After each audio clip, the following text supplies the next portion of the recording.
अस्सलाम वालेकुम। मैं हूं शाम भल्ली। उम्मीद है आप सब खैरियत से होंगे। आज का व्लॉग शुरू करने से पहले मैं ये बताता चलूं कि मेरे पास इस वक्त जनाब मौसम बहुत अच्छा है और हवा चल रही है। और उस हवा की वजह से अगर आपको सुनने में कुछ दिक्कत पेश आए तो उसके लिए पेश की माजरत। आज का व्लॉग जो है वो पाकिस्तान के टॉपिक के ऊपर है, पाकिस्तान के मौजू के ऊपर है। और शुरू करते हैं। बुनियादी तौर पर मैं दो मुख्तलिफ मौजूद के ऊपर आज बात करूँगा। सबसे पहला मौजू तो जनाब ये है कि पिछले दिनों मोहतरम शहबाज शरीफ साहब वज़ीर-ए-आज़म पाकिस्तान अपने अमले के साथ, जिसमें उनके वज़ीर मशीर और उनकी भतीजी वज़ीर आला पंजाब मरियम नवाज साहबा भी मौजूद थी, उनके साथ उम्रा की अदायगी के लिए गए सऊदीया। और वो कमर्शियल फ़्लाइट में गए PIA में, और कमर्शियल फ़्लाइट से ही वापस आए। लेकिन मसला ये है कि कमर्शियल फ़्लाइट की हद तक तो ठीक था, बड़ी अच्छी बात है। वो जनाब चार्टर्ड त्यारा करा के नहीं गए, और सारा उनका अमला जो है ना लाओ लश्कर, वो कमर्शियल त्यारे से आम लोगों के साथ ही गए हैं, ठीक। और उन्होंने सेल्फियाँ भी खिंचवाई जाते वक्त। लेकिन उसके बाद जो कबाड़ा उन्होंने किया है लोगों का, वो भी जो है ना वो सबके सामने है। वो कबाड़ा इस तरह किया है कि जाते वक्त भी सुनने में आया है कि जो फ़्लाइट है वो जद्दा जानी थी, लेकिन जद्दा की बजाय उसको मदीना की तरफ मोड़ा गया। उसके बाद जो वापसी पे इन्होंने किया है, वो तो हर जगह जो है ना वो मंजर आम पे है ये बात, कि वापसी पे जो फ़्लाइट है PIA की, वो तकरीबन 400 के करीब मुसाफिर थे लगभग, और जिसमें कोई 50 से 80 के करीब जो है ना वो इनके लोग थे टोटल, वज़ीर आज़म साहब और इनका जो लाओ लश्कर है। और वो जनाब ये हुआ कि वो PIA की जो फ़्लाइट है कमर्शियल आम मुसाफिरों के साथ, उसने इस्लामाबाद जाना था, उसकी डेस्टिनेशन इस्लामाबाद थी। लेकिन उसको इस्लामाबाद की बजाय लाहौर की तरफ पहले मोड़ा गया, क्योंकि इज़्ज़त माब जो है ना वो अपने लश्कर के साथ लाहौर उतरना चाह रहे थे। उन्होंने लाहौर उतरना था, और लाहौर उनको उतार के वहाँ पे कुछ देर इंतज़ार करके उसके बाद वो जहाज़, हवाई जहाज़ जो है PIA का, वो इस्लामाबाद गया, ठीक। तो अवाम को ये बुनियादी तौर पे जो है ना वो खजल खराबी का सामना करना पड़ा है। जैसे मैंने पहले बताया कि मैं, बड़ी अच्छी बात है कि चार्टर्ड त्यारा नहीं करवाया। उसके अलावा वज़ीर आज़म साहब ने यहाँ तक बोला हुआ है कि रेड कारपेट जो है मैं बंद कर रहा हूँ, रेड कारपेट इस्तेमाल मेरा नहीं होगा, VIP कल्चर को हम ख़त्म कर रहे हैं या कम कर रहे हैं, ठीक। आई रियली अप्रिशिएट दैट, बड़ी अच्छी बात है। लेकिन इस तरह अपनी मर्जी के मुताबिक जहाज़ को मोड़ना, उसका रुख मोड़ना, और अपनी जो मंजिल पे पहले उतरना, आम मुसाफिरों को जलील करना, उसके बाद उनको जो है ना उनकी मंजिल पे पहुंचाना, इस पे भी तो गौर करें। यह कहाँ का इंसाफ है? यह कहाँ का आप सुकून पहुंचा रहे हैं और भला कर रहे हैं आवाम का, ठीक। आपको अगर इतना ही है तो आप उस फ्लाइट पे आ जाएं जनाब, जो सीधी वहां पे जाती है, जो लाहौर के लिए फ्लाइट आनी थी, उसके ऊपर सफर कर लेते, आम मुसाफिरों के साथ उतरते, पता लगता कि आपको एहसास है आवाम का।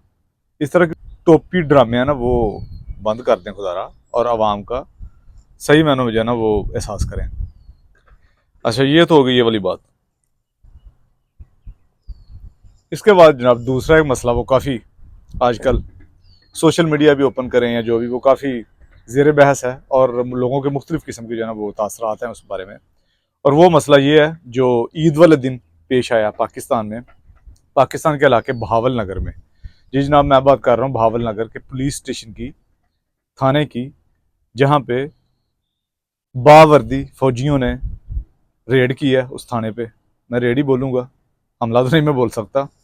वहाँ जहाँ पे बावर्दी फौजियों ने जनाब रेड की है, और उन्होंने वहाँ पे रेड करके जो SHO, जो थाने का अमला, उनकी मुकम्मल तौर पे दौड़ें लगवाई हैं जनाब, ठीक।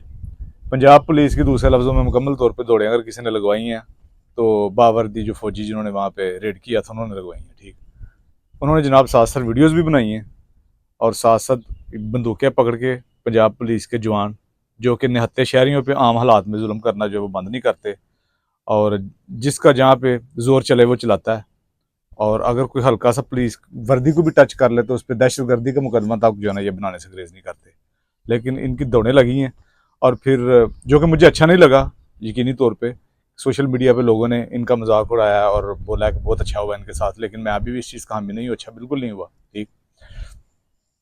और इसके बारे में मुख्तलिफ़ किस्म की जो है ना वो आरा सामने आ रही हैं, मुख्तलिफ़ किस्म के बयान, कुछ के मुताबिक, कुछ लोगों के मुताबिक, कुछ बयान के मुताबिक, कुछ खबरों के मुताबिक, कि जो SHO था उसने कुछ दिन कबल नाके पे रोका था किसी बंदे को, उससे गैर कानूनी असला मिला था और वो बंदा जो है ना वो एक एसएसजी कमांडो का भाई था।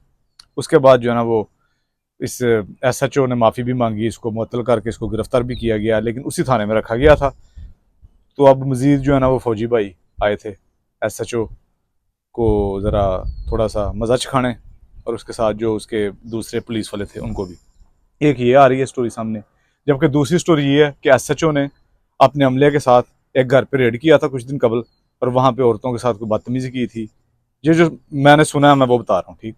और उन्होंने फिर इनको पकड़ के बैठा लिया था वहाँ पे, और वो घर जो है ना वो किसी कमांडो का था, फौजी कमांडो का, ठीक।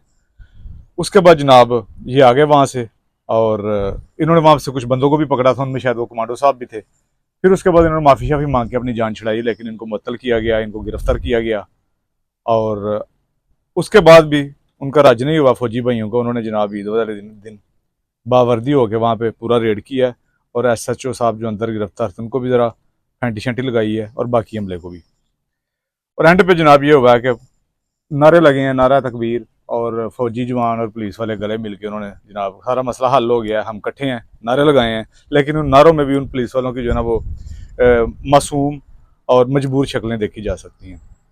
तो अब ये सब जो है ना आर्मी चीफ साहब जो हैं उनको चाहिए कि इस मसले को खुद देखें और इस मसले को हल कराएं, और जिसने भी ज्यादती की है उसके साथ जो है ना वो कानून के मुताबिक कार्रवाई होनी चाहिए। अगर तो वाकई फौजी जवानों ने ज्यादती की है तो सिविल कोर्ट में पुलिस वालों को चाहिए कि इनको गिरफ्तार करें, और सिविल कोर्ट में जो है ना इनका वो ट्रायल चलना चाहिए, ठीक। और जिस तरह आम शहरियों पर पर्चे बनते हैं दहशत गर्दी के, उस तरह इन पे भी बनने चाहिए।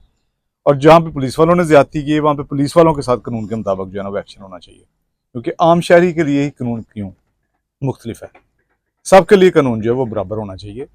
और लेकिन बहरहाल ये जो भी हुआ है ये बहुत गलत हुआ है, ये ठीक नहीं हुआ, ये मुल्क के लिए ठीक नहीं हुआ। बैन अवी तौर पर आप देखें मीडिया में इंडिया हो गया और इस तरह दूसरा बैन अवी मीडिया वो देखें किस तरह आपका मजाक उड़ा रहा है इस तरह के इशू पे आके, इस तरह के मौजूद पे आके, आपस में अब लड़ लड़ के टकरे मार मार के एक दूसरे को पागल कर देने लगे हैं।